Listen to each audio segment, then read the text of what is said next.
A hospital's patient data is leaked. A power system is hacked. A comment insulting a political leader is posted on a social media network. These scenarios might seem different, but they could all come under the banner of cybersecurity. But this meaning of this word is contested, and its lack of a firm definition means it can be easily politicized and molded to suit different agendas. Governments and businesses in particular tend to frame cybersecurity as the mitigation of risk for the state and its systems, rather than the empowerment and well-being of people. This can help justify repressive measures like internet shutdowns and restrictions on encryption. To resist this, human rights defenders need to understand the different definitions at play and be active in shaping a common definition of cybersecurity which is positive and rights-respecting. At the end of this video, you should have a better understanding of the current range of possible cybersecurity definitions, the motivations for using them, and how we can advocate for a more rights-respecting framing for cybersecurity. The term cybersecurity is disputed. Its definition can vary even from one government department to the next, and this vagueness means it can cover an almost endless range of different issues. This is illustrated by a New America Foundation study from 2014, which found over 400 different cyber-related definitions. The dominant framing of cybersecurity, developed over the years by technical, business, intelligence, and military actors, focuses on the security of digital information and the network infrastructure that stores and transmits this information. For example, the International Telecommunications Union definition focuses on the protection of the cyber environment, organization, and users' assets. Similarly, many ICT businesses see cybersecurity mainly as protection against threats to information and networks, like malware, unauthorized access, and malicious code. Military organizations tend to see cybersecurity in terms of warfare. A good example is NATO's 2016 agreement that cyberspace should be considered the fifth operational domain of warfare, alongside sea, land, air, and space. Here, the focus is on ensuring the protection of networks owned and operated by NATO. Another framing of cybersecurity also focuses on information and systems, but has a broader content-related mandate.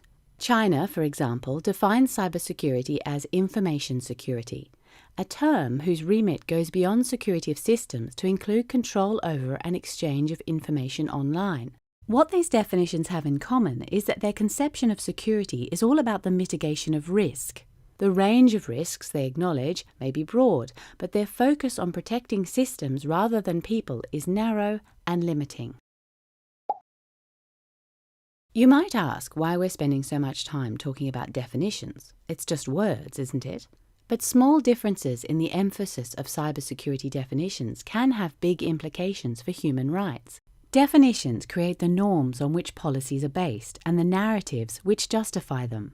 If they're too broad or focused on systems, they can be used to justify a wide range of measures, both legitimate and illegitimate. When we add securitization into the mix, definitions become all the more important. Securitization, as we discussed in our first video, is the process by which actors make issues into security concerns. This can then enable the passage of extraordinary measures, like emergency laws, without adequate debate. Securitized narratives around cyberspace often present it as a battlefield or a den of criminals. In the absence of an internationally codified definition, this can be used to justify curbs on our fundamental rights. In the context of cybersecurity, this might mean more restrictions on content and freedom of expression, more disproportionate measures like mass surveillance, and more measures to undermine anonymity. These narratives may create the impression that security and human rights are somehow contradictory, but this isn't true. In fact, they depend on one another. Security isn't just something that is enacted on things in a narrow, negative sense of mitigating harm. Security is a positive concept, referring to a person's freedom and capacity to act. This is even recognized in human rights law. Without security, we can't fully exercise our rights. If we're browsing on a vulnerable network, our personal information is at risk, with implications for a range of rights. But it goes the other way, too.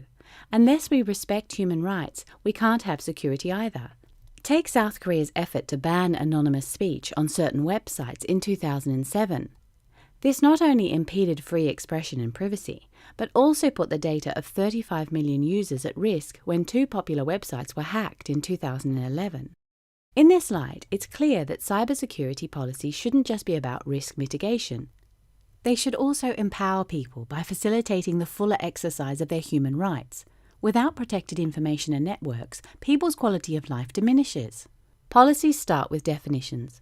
Human rights defenders therefore need to be active in shaping the norms and narratives which would underpin a rights-respecting, positive definition of cybersecurity.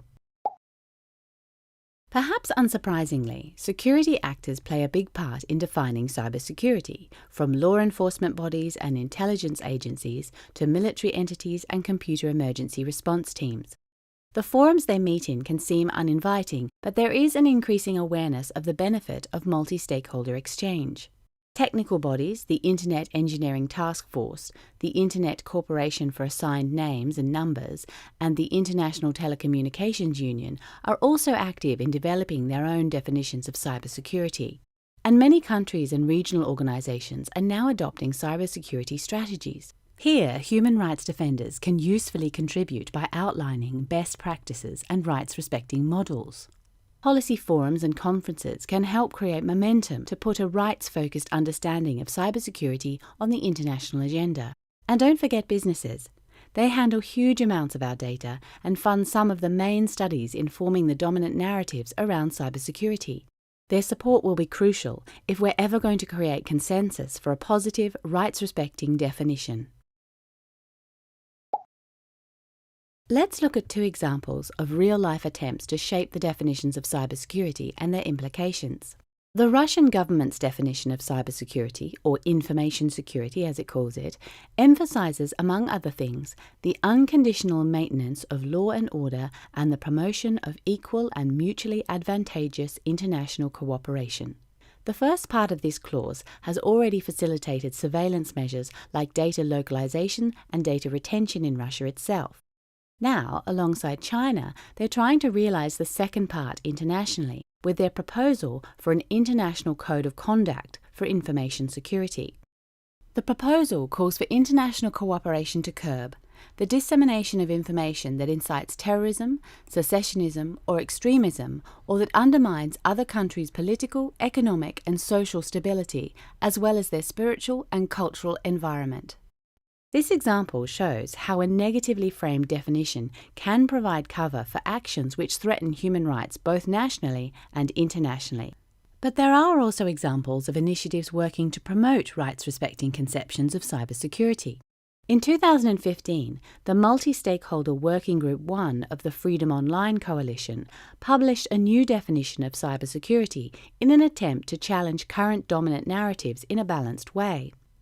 Starting from the principle that human rights apply online as well as offline, it says that cybersecurity is the preservation, through policy, technology, and education, of the availability, confidentiality, and integrity of information and its underlying infrastructure so as to enhance the security of persons both online and offline. Note the focus on people rather than systems, and how it bridges policy, technical, and human rights perspectives.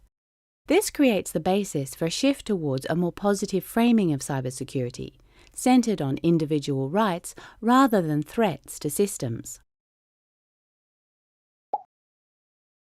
Because cybersecurity is such a young policy area, there's still a chance for human rights defenders to shape how it's framed. To do this, they need to engage wherever it's being discussed. By coming prepared, understanding different motivations, and being able to convince stakeholders with well-evidenced arguments, it's possible to counter the dominant framings which pit human rights against security. And by championing a rights-respecting definition in the right places, human rights defenders can help ensure any measures taken in the name of cybersecurity which restrict human rights face proper scrutiny.